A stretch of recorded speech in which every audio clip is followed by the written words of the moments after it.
Thanks for joining us. This is Omni View, episode 58, Balanced News Perspectives. Today is May 22nd, 2026. Today's stories, multiple viewpoints, your call. US-Iran talks show tentative progress toward ending conflict, yet disagreements over uranium stockpiles and Hormuz access keep energy markets and regional security on edge. Shifting now to the latest on US and Iran mediated talks. U.S. Secretary of State Marco Rubio described good signs that an agreement could be reached to end the Middle East conflict. Both sides have exchanged draft proposals during ongoing talks. Reports indicate Tehran intends to keep its enriched uranium stockpile inside the country, which continues to complicate negotiations. U.S. officials framed the exchanges as evidence that diplomacy can still deliver results after months of fighting.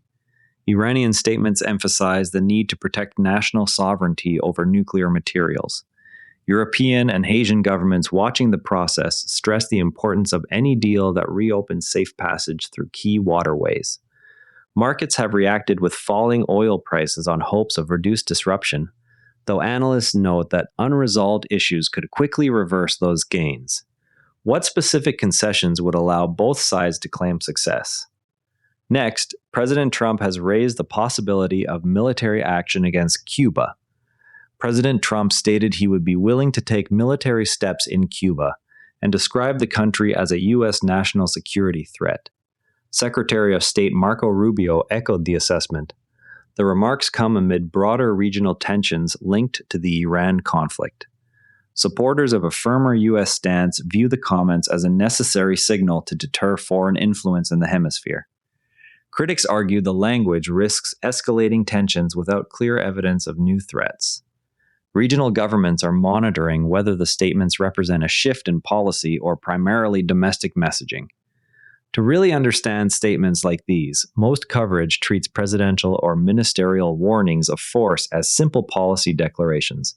Yet these statements often serve multiple overlapping purposes, including domestic signaling, alliance reassurance, and diplomatic pressure. In practice, leaders weigh how specific language will be interpreted by adversaries, allies, and their own legislatures, drawing on precedents such as past U.S. statements toward various Caribbean nations or European responses during earlier crises. The choice of words, timing, and follow-up actions creates a spectrum from rhetorical posturing to operational preparation, with each step calibrated to avoid unintended escalation while still conveying resolve. Next time you see headlines about possible intervention, ask, who is the intended audience for this language? What concrete steps would follow if the threat were acted upon? And how have similar statements played out historically without leading to conflict? Meanwhile, NATO foreign ministers met to address shifting relations with the United States. The meeting followed announcements about troop deployments in Poland. Poland's foreign minister welcomed the decision to maintain roughly previous U.S. force levels after an earlier planned rotation was halted. The NATO chief sought to manage expectations around future commitments. Eastern European members see sustained U.S. presence as a reassurance against Russian pressure. Other allies emphasize the need for clearer, long-term planning amid changing U.S. priorities. The discussions highlight ongoing efforts to balance collective defense with individual national interests. How do troop rotation decisions affect alliance planning? Turning to economic news from the United Kingdom, government borrowing reached £24.3 billion last month, higher than expected. Higher inflation increased costs for pensions and benefits, while debt interest payments also rose. The Office for National Statistics released the figures amid wider economic pressures.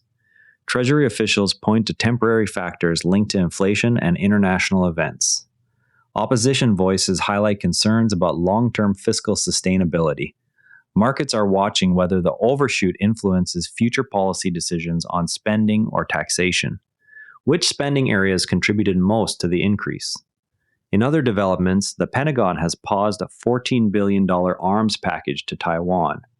Acting Navy Chief Hung Kao confirmed the pause during a Senate hearing.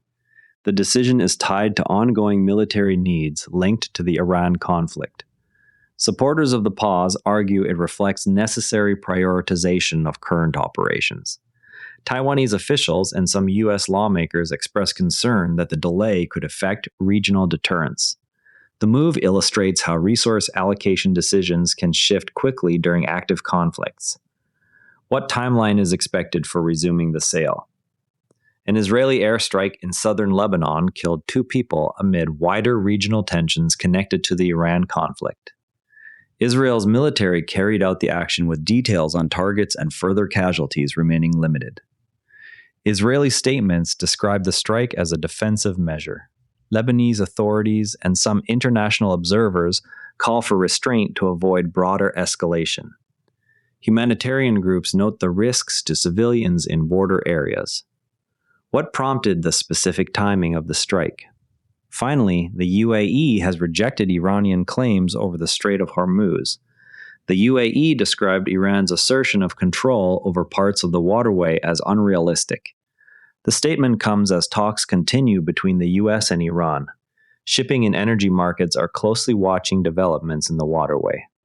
Gulf states emphasize the importance of open navigation for global trade. Iranian officials maintain their right to regulate traffic in the area. International shipping companies are assessing insurance and routing options. How would any restrictions affect daily oil flows? Tomorrow, watch for further updates from the US-Iran talks and any reactions from regional governments on Hormuz access. That's Omni View. For full source links and more context, check out today's written briefing on the Omni View summaries page. As always, compare outlets, look for primary documents, and separate what's known from what's assumed. If balanced perspectives are valuable to you, share this with a friend and subscribe wherever you listen. See you tomorrow. This episode used AI voice synthesis of my voice. Editorial selection and analysis are my own.